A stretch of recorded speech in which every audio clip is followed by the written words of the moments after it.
Dito kami ngayon sa tapunan ng mga gamit. Ayan. Makita ninyo.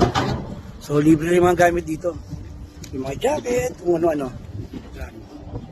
Ito kayo si Pumangkin, no? Makikita ko sa inyo. Meg! Ayun, rock and roll! Mother. Sayang dito, alam nyo ba yun? Maraming nakukuha mga gamit dito, like mga jackets, mga pang winter jacket, tinatapon na lang nila. Yan. Yan ang buhay dito sa Greenland. Kasi marami rin mga bagay na pwede mong pagkagamitan, pwede mong magamit. So sayang din. Yan. So minsan, dito kami nakaipon ng mga gamit. Yan.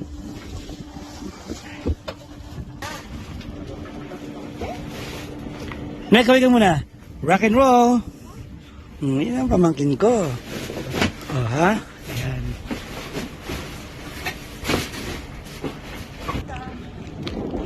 Ayan, yung mga nakikita ninyo yan, mga tapunan lahat yan, hanggang dun. So ngayon medyo malinis na eh. Kinukuha din nila, tinatapon din nila. Ayun, meron ka lang salamin. So, sa loob. Sahib ng salamin na to.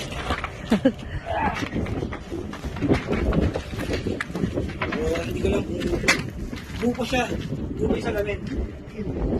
Ayun, no? Okay. Buko siya. So, buko namin ito. Ay, meron sa gitan. Ayan pala. O, yung pula, pinusin mo lang para mag-hose. Patayin ka na.